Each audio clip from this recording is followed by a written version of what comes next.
नमस्ते, 안녕하세요। सबैजना सन्चो हुनुहुन्छ होला। कोरियामा रहेर कोरियाको दैनिक कार्यजीवनमा व्यस्त हुँदाहुँदै पनि तपाईहरुलाई कोरियन भाषा सम्बन्धी आफूले जानेको बुझेको केही कुराहरू सिकाउने क्रममा आजको अङ्कमा चाहिँ तपाईहरुलाई एउटा सानो ग्रामर लिएर आएको छु। यो ग्रामर सजिलो प्लस एकदम इम्पोर्टेन्ट छ।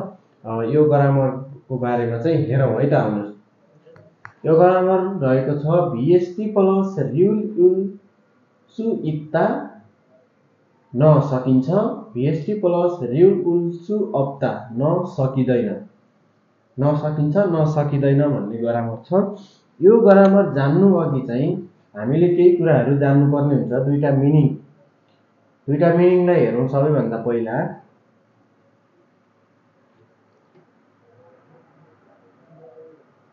इप्ता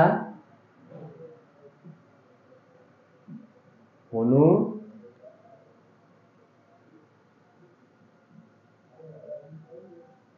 अप्ता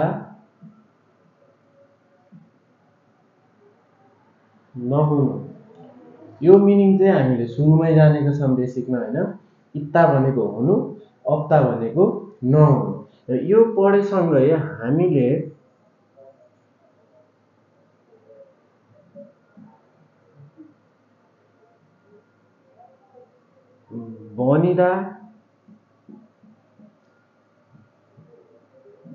बनिदा सुन्निदा पनि पढ्यौं।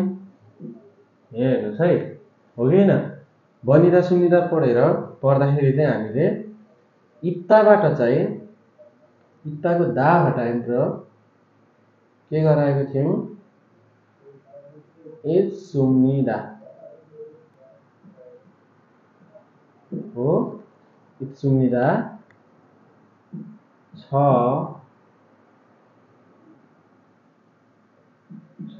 छौं छिन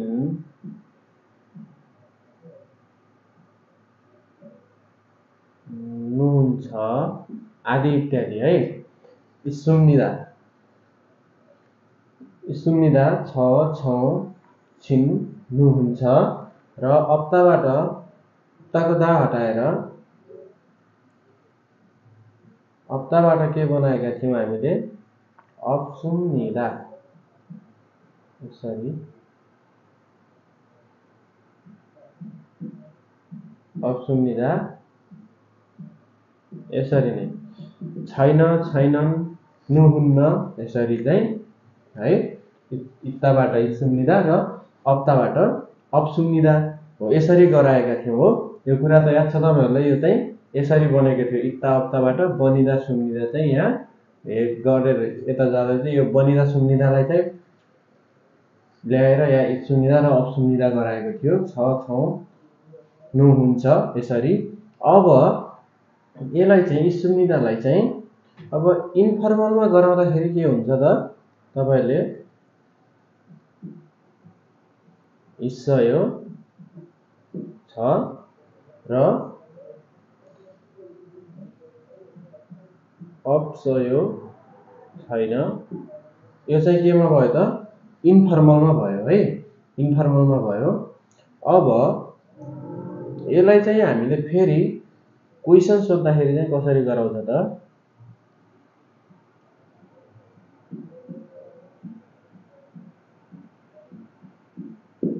इस्सुम्निक्का छ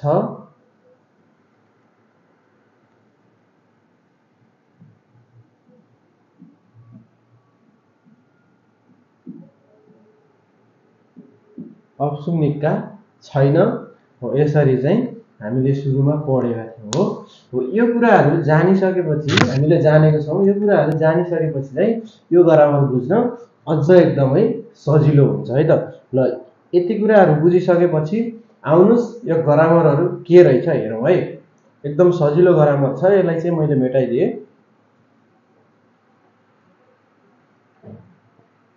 यता हामीले एकदम बेसिकमा पढेको हो यो चाहिँ।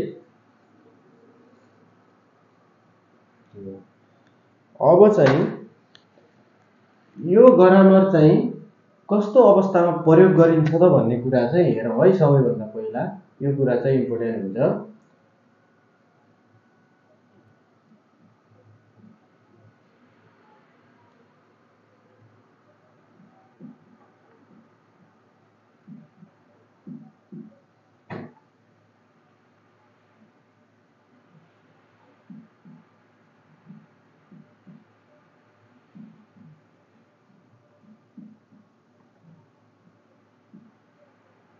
कर्ताले कुनै कार्य वा क्रियाकलाप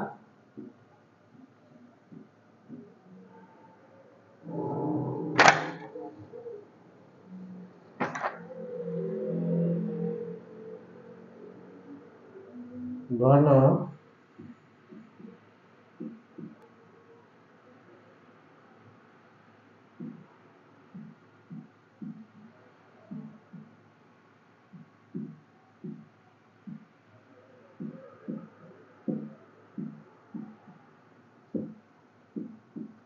क्षमता प्रदर्शन गर्दाखेरि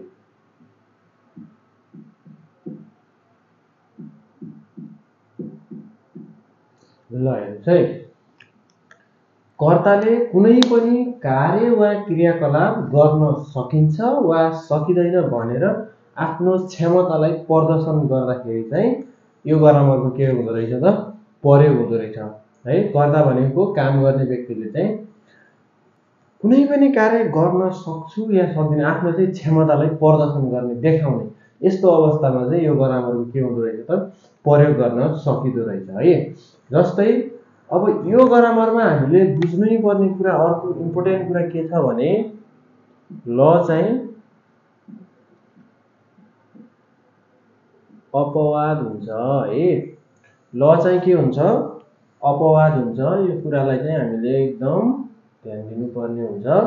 ल के हुन्छ त अपवाद हुन्छ। अब जस्तो तपाईहरुलाई अब यो ग्रामर चाहिँ खादा भन्ने क्रिया भयो हैन। खादा अनि खादा र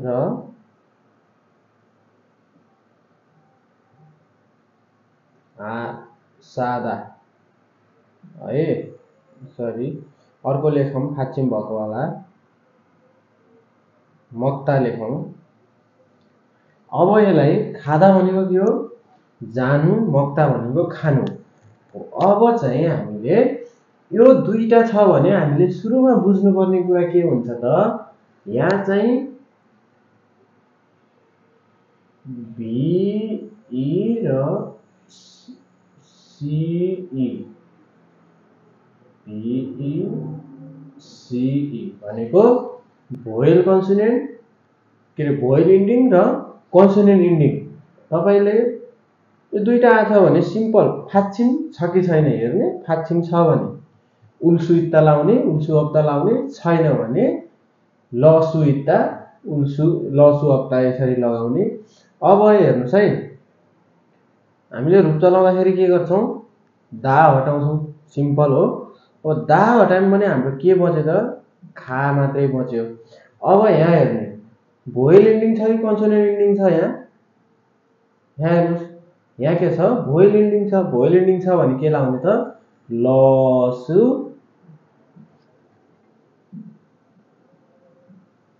इस्सयो खाल्सु इस्सयो जान सकिन्छ यसरी।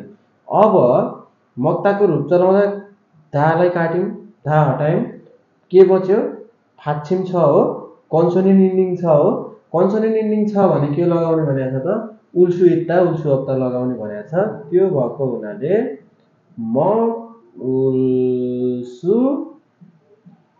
इस्सयो अथवा मगुल्सु अप्सयो खान सकिन्छ। यसरी चाहिँ यो कन्सोनेन्ट इन्डिङ र भोयल इन्डिङ हेरेर छुट्याउने। अब चाहिँ तपाईहरुले ल अपवाद पनि भनेको छ यहाँ है। अब दुई तीनटा उदाहरणहरु हेरौं है।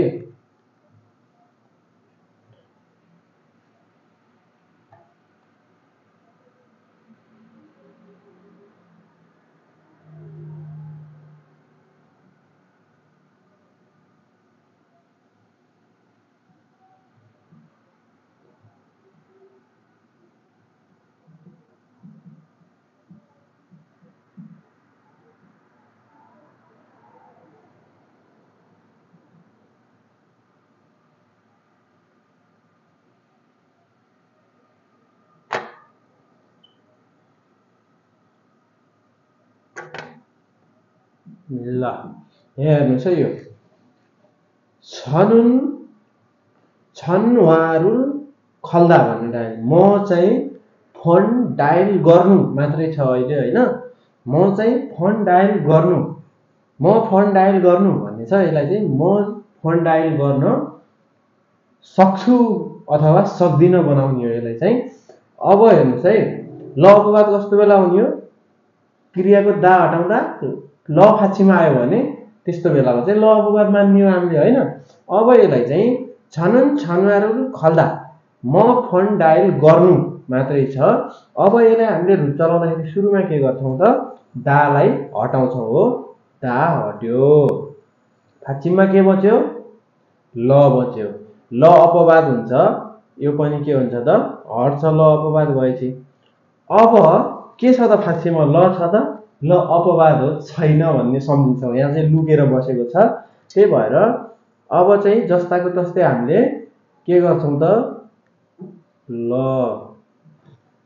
सु इसुम्निदा अथवा इसयो छन्वारुल खल्सु इसुम्निदा फोन डायल गर्न सक्छु अथवा खल्सु अप्सुम्निदा फोन डायल गर्न सक्दिनँ हो। यसरी चाहिँ ल अपवादलाई चाहिँ हामीले के गर्ने त? एकदमै ध्यान दिनुपर्ने कुरा यति नै हो। ल फाक्षीमा आयो भने ल चाहिँ लुकेर बस्छ, खल्सुम्निदा माथिको जस्ताको तस्तै आएर के हुन्छ त? बस्छ मुनि, ल अपवाद हुन्छ है। यसरी चाहिँ अब अर्को उदाहरण हेरौँ। सनुन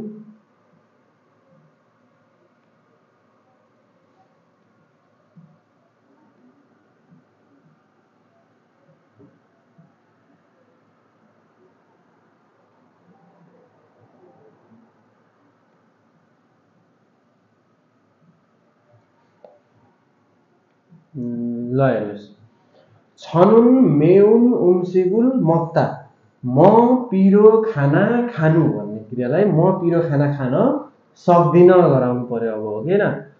यस्तो बेला चाहिँ अब के हुन्छ? क्रियाको दा हटायौँ हामीले हो, दालाई हटायौँ, फाक्षीममा के बच्यो? कन्सोनेन्ट इन्डिङ छ, हो कि न? फाक्षीम छ, फाक्षीम छ भने के लाग्छ त? मगुल्सु अप्सयो म पिरो खाना खान सक्दैन। छनन मेउन मेप्ताबाट मेउन पिरो, उम्सिगुल खाना, मगुल्सु अप्सयो खान सक्दैन। म चाहिँ पिरो खाना खान सक्दैन। उसको क्षमता के हो त? पिरो खाना खान नसक्नु चाहिँ उसको क्षमता हो। कर्ताको क्षमता के हो? मेरो क्षमता के हो? पिरो खाना खान नसक्नु, तर फोन डायल गर्न सक्नु यो चाहिँ के हो त? मेरो क्षमता मैले देखाइरहेको छु, म चाहिँ यो गर्न सक्छु, यो गर्न सक्दिनँ हो। यसरी चाहिँ आफ्नो क्षमतालाई प्रदर्शन देखाउँदाखेरि चाहिँ यो ग्रामरको प्रयोग गरिन्छ है। अब अर्को उदाहरण जाऊ।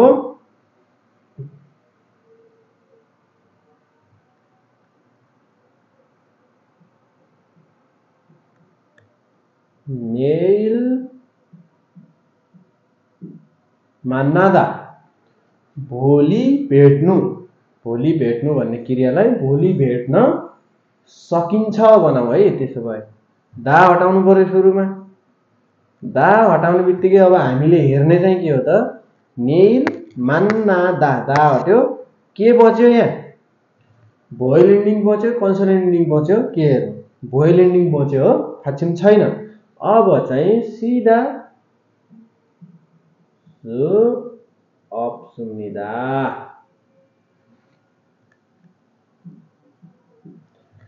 नेल मान्नाल सु अप्सुम्निदा भोलि भेट्न सक्दैन। भोलि चाहिँ व्यस्त छु, त्यही भएर भोलि भेट्न सक्दैन हो। यस्तो बेला चाहिँ यो ग्रामरको प्रयोग गरिन्छ है त। यो ग्रामर चाहिँ यसरी हो। अब भिएसटी प्लस रिउड्युल इत्ता अप्ता नसकिन्छ, नसकिँदैन, कस्तो बेला प्रयोग गर्ने?